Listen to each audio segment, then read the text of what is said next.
Olá, meu amigo da TV Novo Tempo, você que nos acompanha também pelo YouTube. É bom estarmos juntos estudando a Palavra de Deus. Hoje é o capítulo 20 de Ezequiel. E aí, você tem lido a Bíblia todos os dias? Como é que está a sua vida nessa sequência de leitura da Palavra de Deus, um capítulo por dia? Você tem conseguido fazer a sua parte, separar um tempo para Deus? Tem conseguido orar todos os dias? Tem orado junto com a sua família? Tem orado pela sua família? Né, pela esposa, pelo esposo, pelos filhos? Como é que está a tua vida? Você tem dedicado, separado como prioridade máxima, o primeiro item da sua agenda do dia a Deus? Porque se a gente não priorizar as nossas atividades, outras pessoas vão priorizar coisas para nós fazermos e podem ser que eles não terão as mesmas prioridades que nós. Então nós precisamos dizer, olha, o que eu vou fazer em primeiro lugar é orar, em primeiro lugar é ler a Bíblia. Então esse é um momento sagrado. Eu entendo que às vezes pode ter uma ou outra exceção, um problema que aconteça e você não consegue ficar não consegue ficar a mesma quantidade de tempo orando e lendo a Bíblia, mas que as exceções não sejam regras. E mesmo nesses dias, que você possa, antes de sair de casa, pelo menos orar a Deus, conversar com o Senhor. É muito arriscado sair de casa sem orar. É muito arriscado sair de casa sem buscar a direção de Deus. Cada dia que a gente passa sem a bênção do Senhor, sem a direção de Deus, é um dia perdido na nossa existência, né? Então a gente precisa dessa direção do Senhor. Quando a gente não busca Deus, é como se a gente ligasse a nossa tomada, né, a tomada da energia da nossa vida no 220, quando a gente é 110. Então a gente precisa da orientação do Senhor para que a gente não se queime, para que a gente esteja firme e o Espírito Santo nos dê sabedoria para a gente tomar decisões certas, estar calmo no momento da aflição, né, não revidar com as mesmas palavras quando a gente é provocado, enfim, ter bom senso, ter domínio próprio, ter mansidão, ter alegria. Tudo isso é possível se o Espírito Santo de Deus nos batizar cada manhã. Bem, vamos a Ezequiel capítulo 20 então. Vamos orar e vamos a esse capítulo. Senhor, nós queremos a Tua bênção mais uma vez para ler a Tua palavra. Por isso a gente ora em Teu nome. Amém.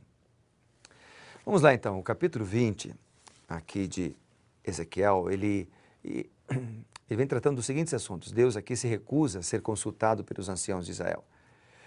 No verso 5, por exemplo, Ezequiel recapitula a história da rebelião deles no Egito e também lá no deserto e depois em sua terra.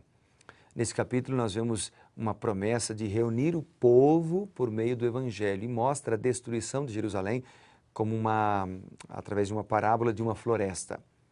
Então, aqui a gente avançou um ano e chegamos a mais um conjunto de profecias, mais negativo e pessimista, se é que isso é possível, né? Mais negativo e pessimista que os anteriores.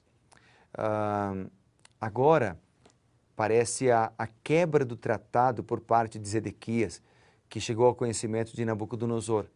E este rei, Nabucodonosor, está agora determinado a tomar atitudes decisivas contra Jerusalém. A casa de Davi cairá, isso é inevitável. E o capítulo vem tratando então desses temas. O primeiro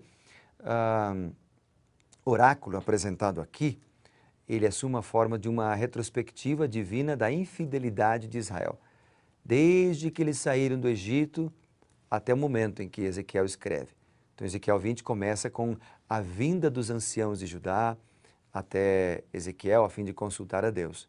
Então o versículo 1, por exemplo, diz o seguinte, diz assim, ó, no 5º mês do 7º ano, aos 10 dias do mês, vieram alguns dos anciãos a Israel para consultar o Senhor e assentaram-se diante de mim.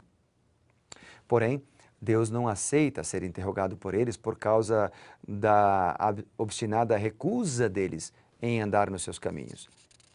Então, a partir do verso 2, a gente lê, então veio a mim a palavra do Senhor.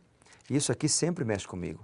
Veio a mim a palavra do Senhor. Cada vez que a gente toma tempo para ler a Bíblia, senta lá na nossa mesa, no nosso escritório, no sofá, na mesa da cozinha ou da sala, cada vez que a gente para e lê a Bíblia, a palavra do Senhor está vindo para você também.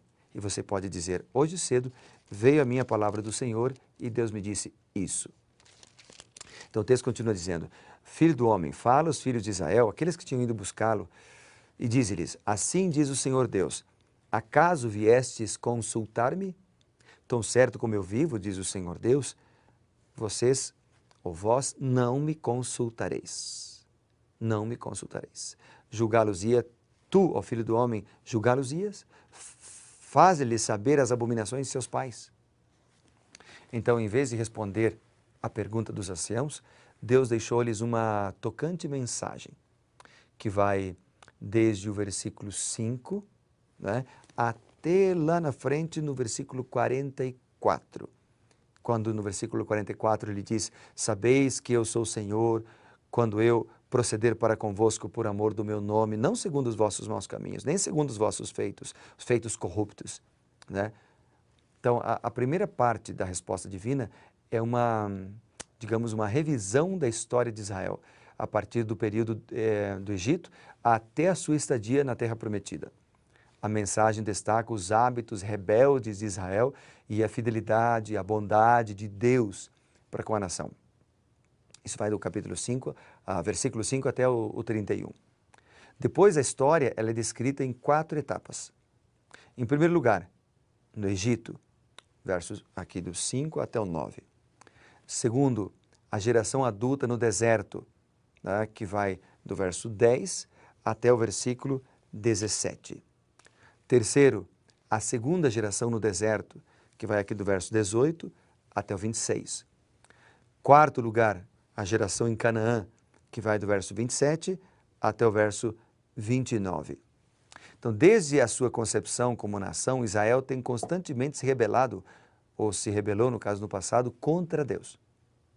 Dos seus pecados, 2 que se destacam na história e também de maneira específica aqui no capítulo que estamos lendo, que é o capítulo 20, 2 que se destacam são a idolatria e a profanação do sábado. Triste, né?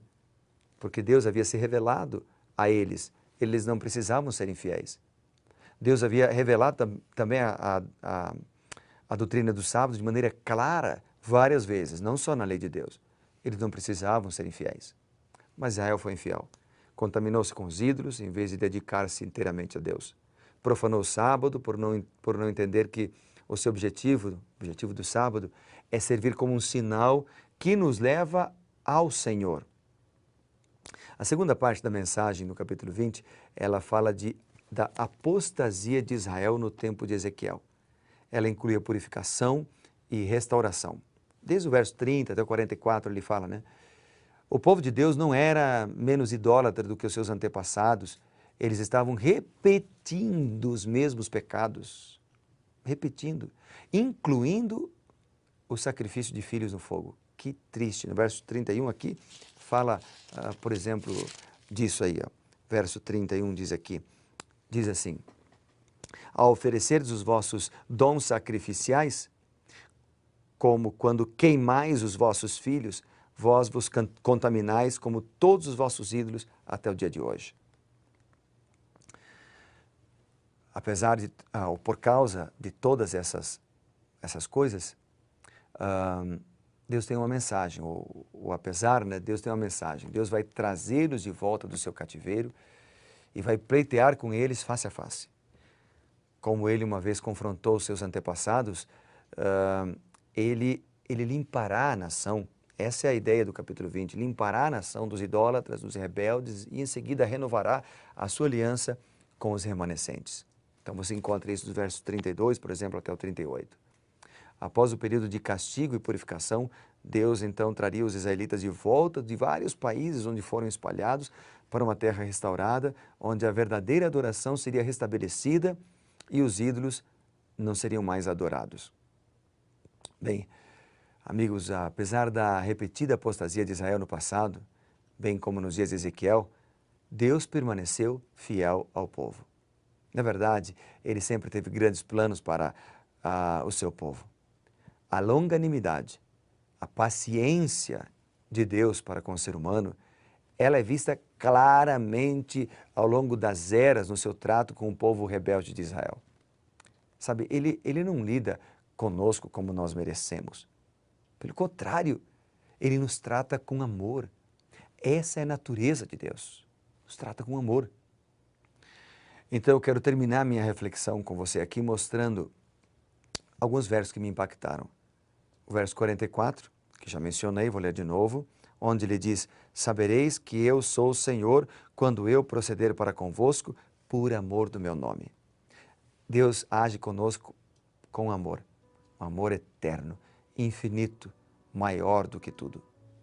O verso 47 diz assim: ouve a palavra do Senhor. Ouve a palavra do Senhor. Aqui é um recado para o povo de Israel, mas esse eu entendi como um recado para mim também. E eu termino a minha reflexão compartilhando com você esse mesmo apelo de Deus. Deus fez para mim e Deus está fazendo para você hoje. Ouve a palavra do Senhor. Você está com lutas, está passando por problemas, ouve a palavra do Senhor. Você está angustiada, ouve a palavra do Senhor. Você está precisando de sabedoria, ouve a palavra do Senhor. Você está sem saber o que fazer devido a um problema no seu casamento, ouve a palavra do Senhor. Deus está contigo, Deus pode te ajudar e te dar sabedoria. Com Ele, nós somos mais que vencedores. Amém e amém. Com isso eu quero orar por você então, para que Deus te abençoe e dirija a sua vida. Oremos. Bondoso Deus e Pai, obrigado por este chamado. Eu quero ouvir a Tua voz, eu quero ouvir a Tua palavra.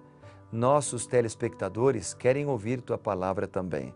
Ajude-nos, ó Deus, para que possamos estar perto de Ti mais e mais, cada dia, na primeira hora do dia. Nós oramos em Teu nome, o nome forte e poderoso de Jesus. Amém.